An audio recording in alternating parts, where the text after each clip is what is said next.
Hello， 大家好，我们是草泥捏汉堡，今天为大家带来搞笑的东北漫辛普森一家第22季第1集。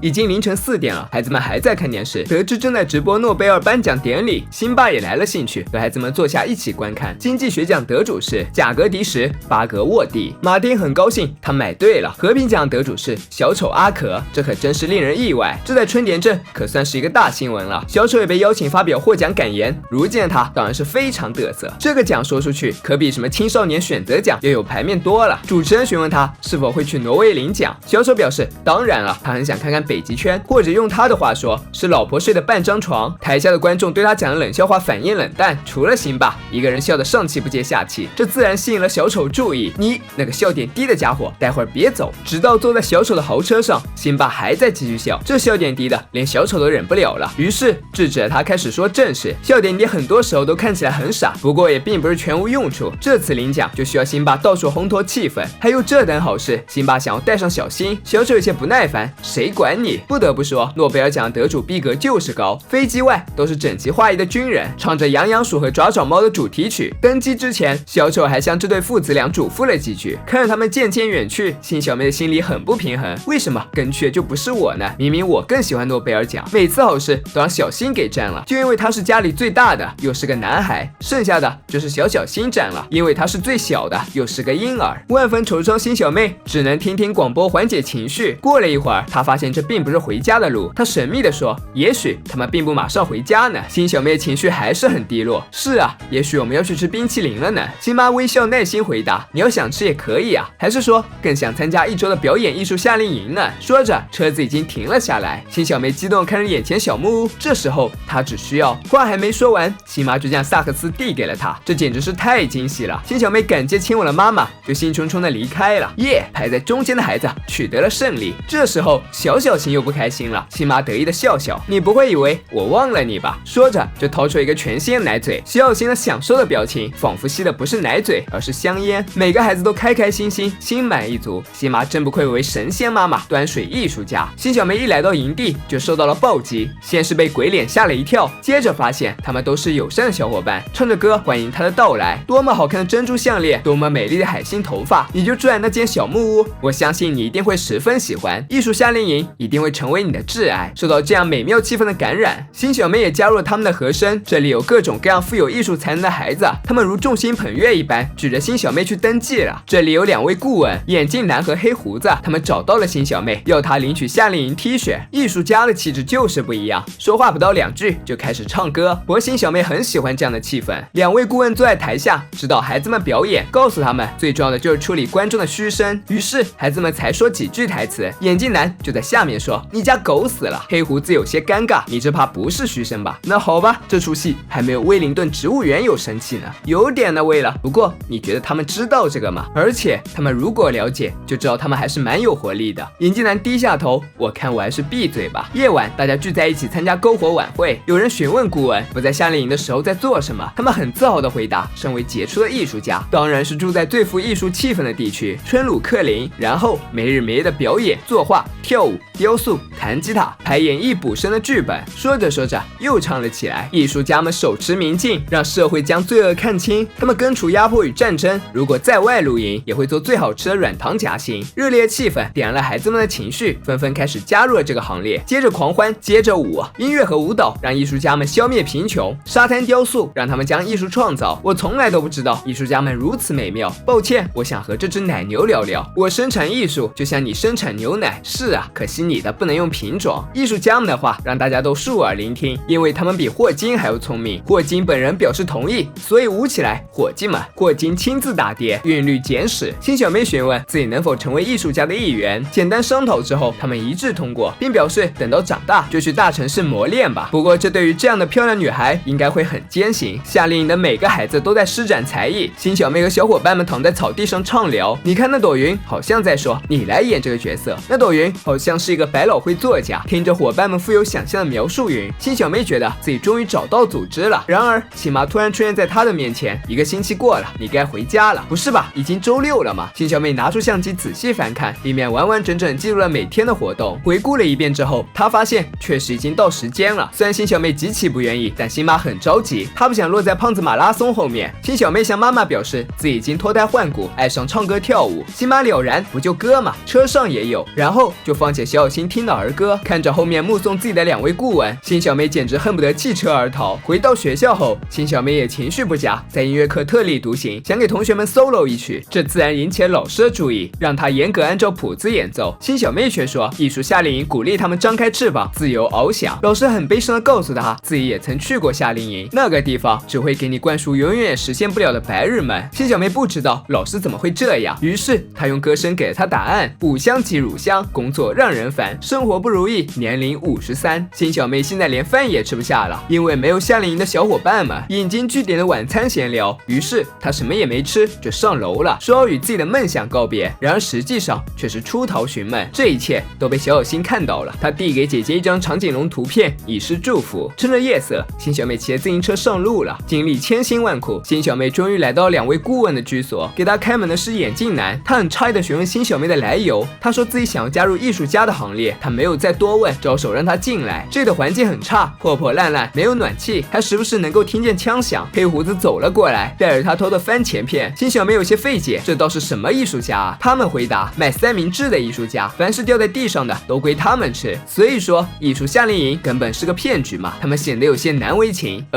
关于游泳那部分是真的，是时候将真相唱给你听了。艺术家是最低贱的职业，所以无论你将来选择做什么，千万别成为艺术家。为了生活穿三明治装，还有忍受别人的恶语相向，只得孤独无助，流泪成行。被关进监狱的小丑似乎受到了感应，也唱起歌来。辛小妹还是不明白为什么他们不诚实，要说谎，因为他们想让别人觉得自己的生活充实又快乐。既然提到了小丑，就不得不讲一下他从和平奖得主沦为阶下囚的经历了。经过漫长的飞机旅途，阿格和辛普森父子终于抵达了奥斯陆。然而小新对着宣传手册一看，这根本一点都不像奥斯陆。接下来的发展也证实了他的想法。工作人员告诉他们，这是荷兰，所谓和平奖只是一个小小的阴谋，就是为了让阿可进入欧洲地界，好审判他曾在这片大陆所犯下的罪行。阿可很不服气，那你说我犯了什么罪？工作人员早有准备，你在埃菲铁塔上扔过一只猴子，在希腊说令人讨厌的嘿嘿，还有在荷兰剽窃我们最爱的小丑，事实就摆在眼前，他也无法辩驳，于是就这样被抓走了。很快就到了审判之日，阿可诚恳地表达自己的歉意，但法官告诉他，如果想要重获自由，必须证明自己对西方文化做出过独一无二的杰出贡献。虽然阿可想现场来一段，但可惜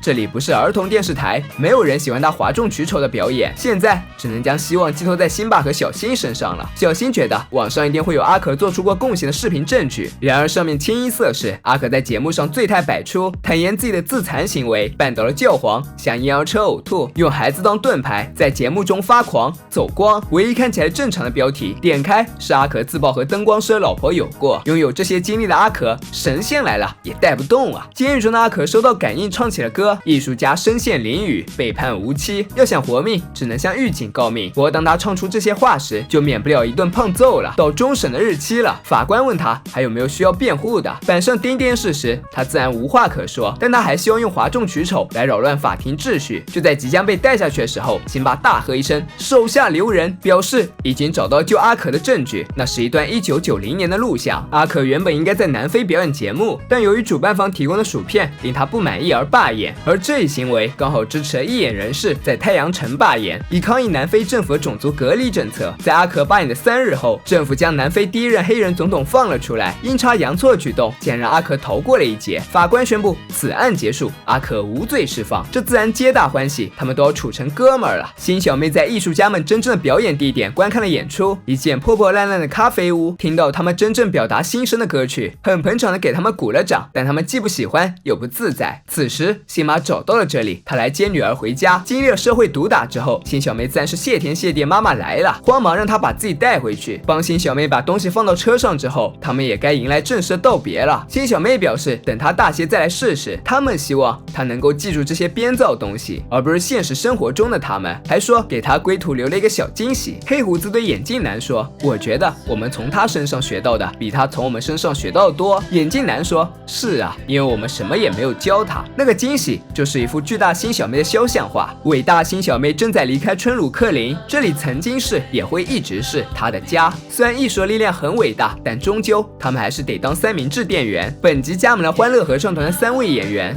分别是雷切尔、芬恩和梅赛德斯，他们作为夏令营合唱团成员欢迎新小妹的到来。同时，弦乐航班的杰梅奈和布雷特也以夏令营顾问的身份一同出现在动漫中。梦想和现实的距离到底有多远？永不停歇追求，真的能抵达梦想彼岸吗？眼镜男和黑胡子的经历似乎击碎了幻想，将逐梦之路的艰辛血淋淋的摆在了眼前。多才多艺，却也食不果腹；心怀梦想，却也向现实低头。但他们没有自怨自哀、自暴自弃，反而将美好的愿景带给憧憬中的孩子们。如此夸大事实、掩盖真相，也许确实是一种欺骗，但谁又能说这不是赋予孩子们希望呢？虽已深知社会现实，却依旧将一腔热血洒向热爱的事业，这大概才是真正鼓励新小妹愿意再度尝试的根本动力吧。有些事不是看到了希望才去坚持，而是因为坚持才会看到希望。相比之下，小丑阿可就过得风光多了。虽然他品行不端、涉嫌抄袭，还哗众取宠，企图贿赂法官，但就是因为他的低俗动漫受孩子们喜欢，所以即使铁证如山，也能轻松逃脱。有时候现实就是这样不尽人意，但没有什么